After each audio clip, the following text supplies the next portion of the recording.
He said, it's better to walk alone than to walk with a fool. If you want, consciously you can evolve in this evening. There is no limit as to how a human being can become. This is something that every human being must do. Then coming together will be hugely rewarding.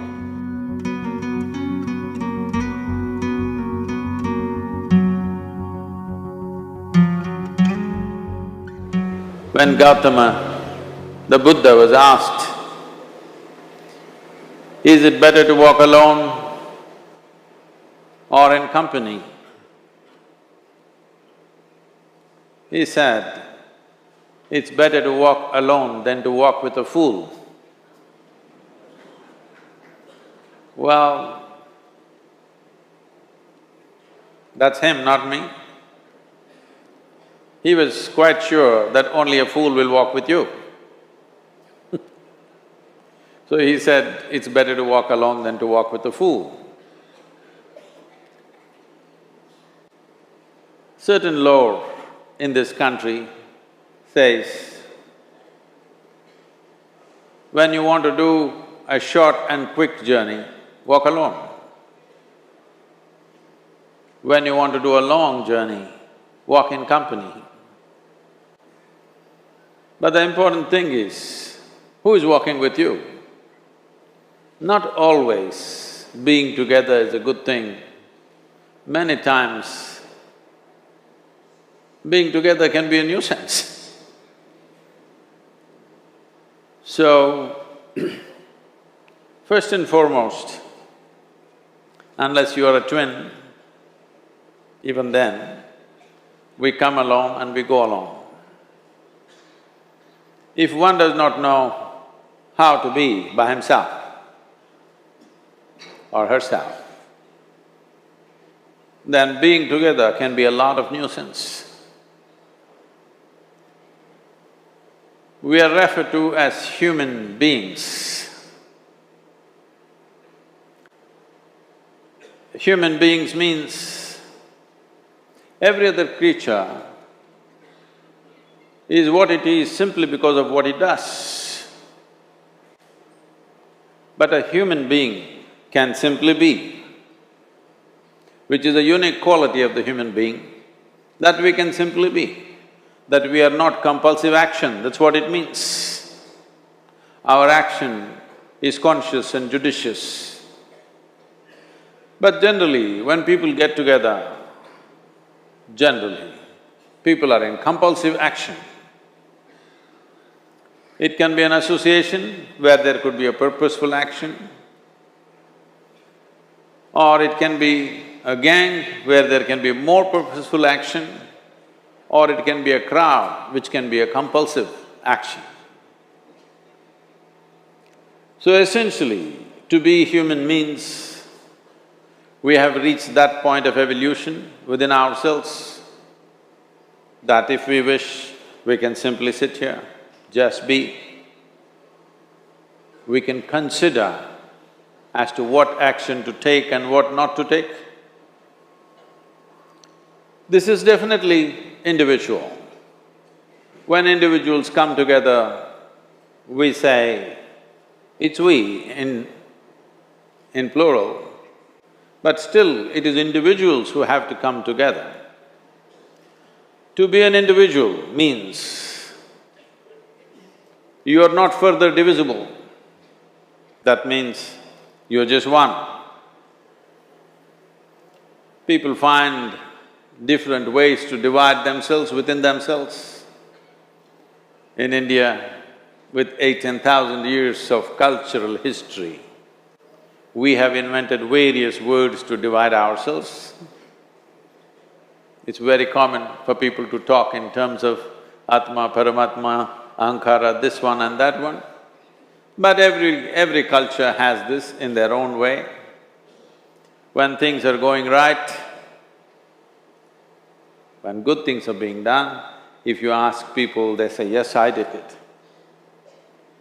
When things don't go right, when things go wrong, then they will try to find somebody. If they don't find anybody, He is always there.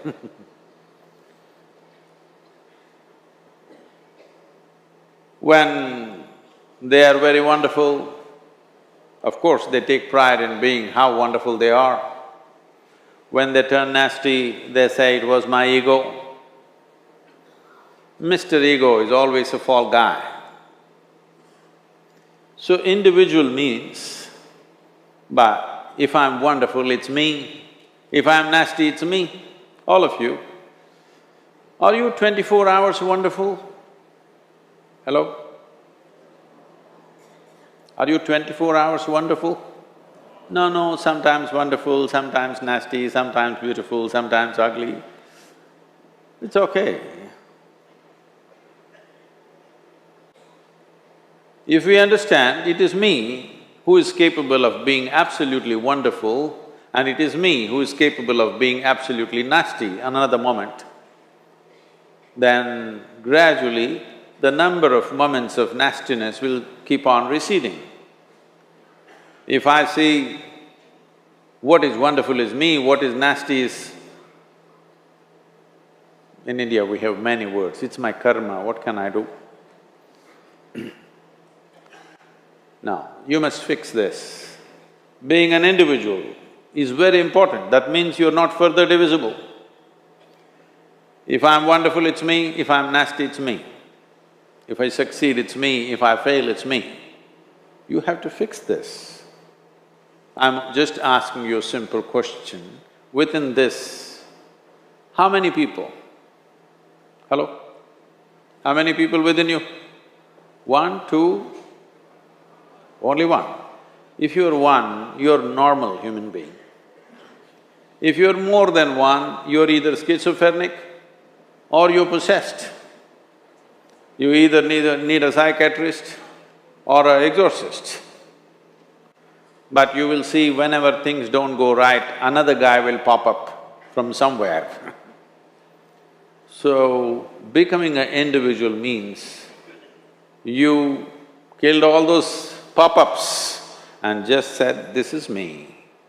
This what is me has many dimensions. If I don't see this as an individual, I cannot divide this further, then transformation will not happen. If transformation does not happen, if people come together in that state, there will be more mess than solutions. All creatures hang out together. Whether it is various wild creatures, most of them hang out together. Even monkeys who are just one step behind us, they are also in bunches. It is only human being who can sit alone and transform himself or herself, because this is the prerogative of being human, that we can simply be. This is why you are called human being, you're capable of being. You're not in a compulsive state of activity. If you want, consciously you can evolve. In this evening you can evolve if you're willing.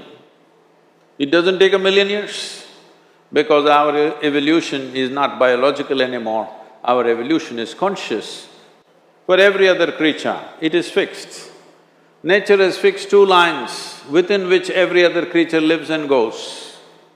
But once you have come as a human being, there is only bottom line, there is no top line. There is no limit as to how a human being can become. So before we associate ourselves with people, it'll be good every day in the morning or a certain period of your life, if one withdraws to spend a little time with oneself and see how, in what ways can this be little better than the way it was yesterday, this life? How it can be a little better life than what it was yesterday? Because most people are coming together for their needs. To fulfill needs, people come together. Some people come together to fulfill a purpose or a cause. Some people come together to eat, drink and be together because they cannot be alone. This is something that every human being must do. A certain period of time, you do one thing, just 24 hours, take a break from everything, not today, right now you're among people. You take a break sometime, just 24 hours. And don't read, don't watch television, don't use a phone. Simply sit in your room, alert, not sleeping. And if you watch the nature of your mind, you yourself will certify, this is a madman. Because for most people, their mind cannot stay on any one thing. Unless they're in activity, simply they cannot be here. In compulsive state of psychological activity is on. When you are like this, you cannot be. That means you cannot be a human being.